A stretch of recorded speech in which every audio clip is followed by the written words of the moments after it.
Hey everybody, and welcome to Woodcrest Bonsai. In this video I'm going to talk about how I choose a bonsai pot. The convention says that a pot should be about as long as 2/3 of the height of the tree. So this tree right now is about 20 inches, but it's going to grow. So let's say 21 inches. So that means that the pot should be about 14. And there's also another convention that the depth of the pot should approximate the width of the trunk. And this trunk is about 1 inch.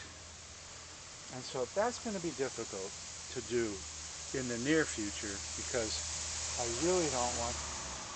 What is that thing? Oh, somebody delivering sod, okay. So much for working outside, right? Alright, where was I? I don't want to cut that much roots, that many roots, that much of the roots, because that's just too much stress. So that's why I put it back in this training pot. I will probably put it into a bonsai pot next. So I've got some pots that I just want to show you, and I'm going to discount some of them right away. So this is a very nice shallow dark blue pot, but it's a little too small, I think, for the tree.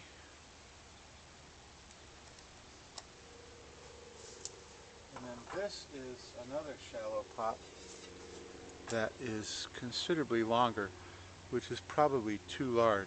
I feel like I'm Goldilocks. Mama bear, Papa bear, baby bear. Papa bear's pot was too big, and Mama bear's pot was too small. But baby bear's pot was just right. So here's another very shallow one, which I think would be really nice for this guy. But I'm probably going to do that in stages. So I've got 3 other pots that are much deeper, and that's probably what they'll go into first. So there's this one here, which is considerably deeper, but I think it'll make a very nice pot. And if you notice, this one's a little thinner than the others. So this guy here is a much wider oval. And that would make an interesting pot too for this guy. I don't think it's really that detrimental to the fact that the pot's much deeper than the thickness of the trunk.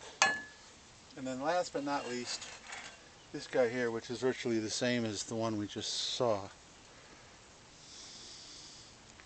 So this guy's going to probably be in this pot here, this training pot, for about a year. Maybe less, maybe longer. Just depends on how much it grows, how much the root ball develops.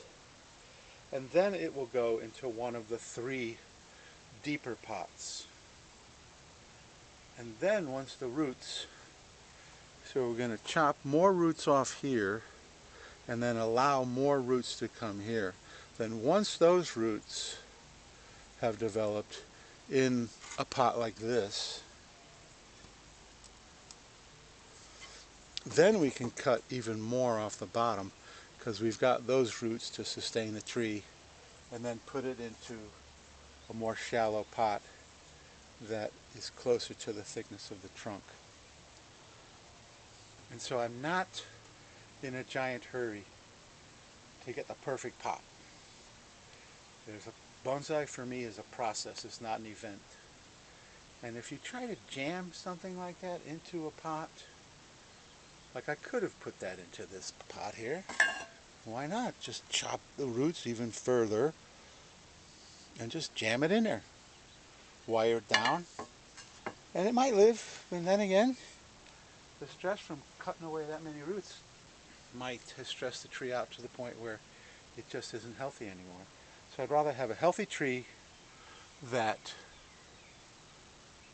is going to live and grow even if the pot isn't perfect. So that's how I choose my bonsai pots. And I have other videos even with smaller trees, where I do the same thing. I have a selection of pots and I sort of just hold them up to the tree and then decide the one I want based on, how it looks and also the health of the tree. My philosophy on potting is I have no problem with over potting. Making the pot a little bit bigger, a little bit deeper, a little bit wider than perhaps the pot that it's going to end up in. That would be the perfect as far as design is concerned. Over potting gives the tree a chance to produce more roots and remain a little healthier. So that's it for this video. If you like this video, please give me a thumbs up and subscribe, and you can watch this guy develop, and I think he's going to end up being a pretty cool tree. And leave a comment if you'd like, and I will see you in the next video.